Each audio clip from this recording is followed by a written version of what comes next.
Hello and welcome to another BWhack review. Today we are going to be taking a look at Kevin Harvick's Busch Latte Ford from 2022. As always, take a quick look at the box. Just have the generic box. We've seen them many times this year. They made a total of 504 of these things. Nothing else, take a look at the box there. Here is the car itself. Just want to say Merry Christmas and Happy Holidays to everyone. Didn't really have a good Christmas themed car to review this year, so Busch Lattes, anyone? I don't know. Is that I was literally sitting there like, I wanted something to review for Christmas, but I don't have anything that's like good Christmas themed, so Busch Lattes, here you go. Busch Latte, the whole thing is basically a joke. It was, I believe, a YouTuber years ago just kind of was like making jokes about drinking Busch Lattes, and eventually Busch finally just made Busch Latte cans. It is just the regular Busch Light inside. There's nothing special about the Busch Light. It's just the cans. And he ended up finally racing a car for it. They initially were planning to race a car for Busch Lattes all the way back in 2020 when they first brought them out.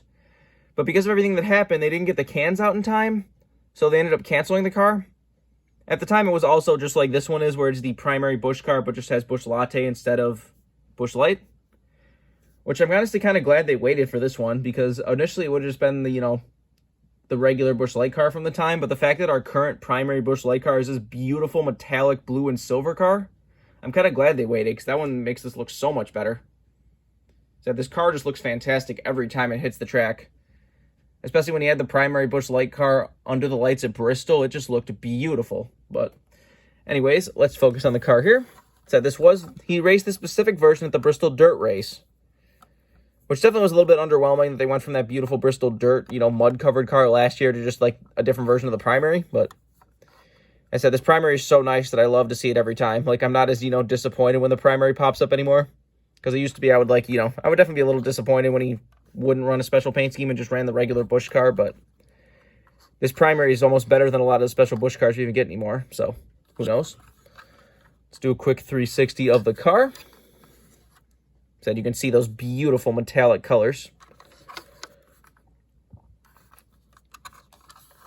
Anyways, let's get down to sponsors. On the hood, you have Busch Latte, which, yeah, worth pointing out that it is smaller because they had special vents. They're kind of like a netting just so the dirt doesn't get into the hood. So that is why the logo is so tiny. Because a lot of people, I remember back when a lot of us were confused back when this car first got revealed. They just posted, like, the render of the car, and everyone's like, why is that logo so tiny? That looks really weird. Like, they haven't had to do that so far for any of the other cars. Why is it so tiny? But it's because of the, the special dirt vents. They couldn't really print over the net, so they just decided to shrink the logo. Which I will give credit to Lionel on this one. It does have some of the features of the dirt cars. You see you have the special dirt grill on the front. You said the dirt vents. It does have the dirt tires. So a lot of good attention to detail from Lionel there.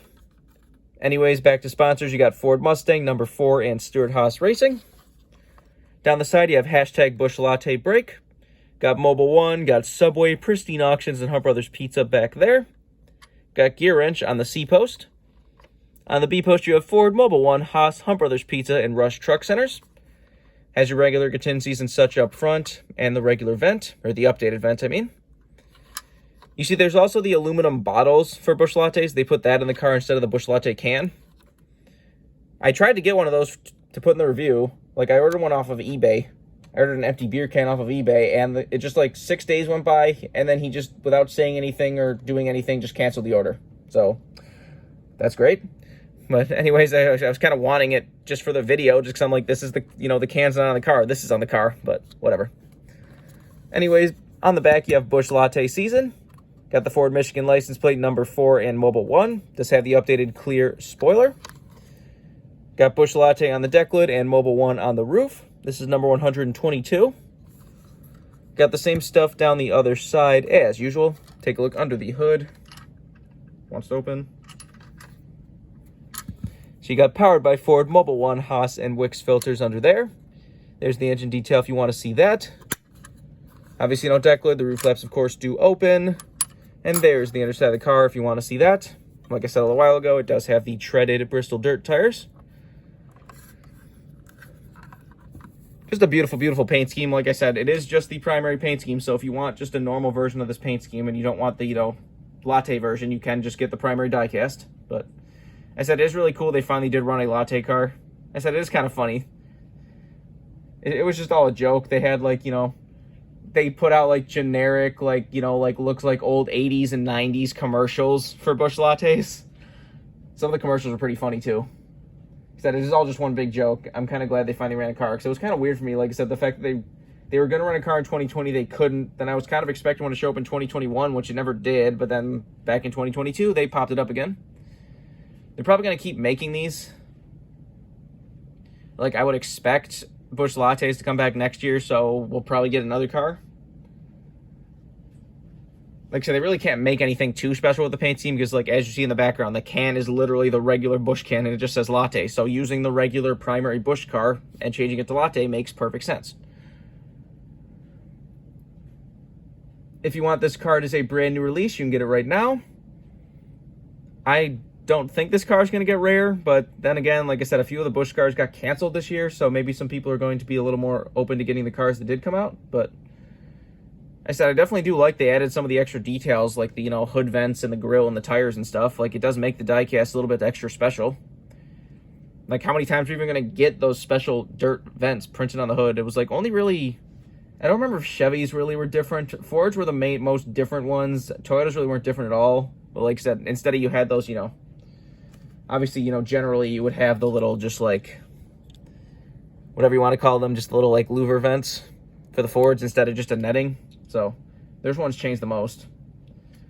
So, are we really getting... Oh, we are getting that Brad Keselowski, like, plumbing Bristol Dirt raced version for some reason. So, that car will probably have the, you know, updated vents, too, if you really want a car with these vents. But like I said, it definitely is cool that Lano had that enough attention to detail for a clean diecast. I love when they put extra details on the regular, clean, standard diecast like that. Remember, for all of your diecast needs, you can go to CircleBDiecast.com, and if you use the code BWhack, you can get $5 off shipping on any order over $30. So go check that out if you want anything. But I think pretty much all there is to say. This has been a review of Kevin Harvick's Busch Latte Break Ford from 2022. Hope you enjoyed, and thanks for watching.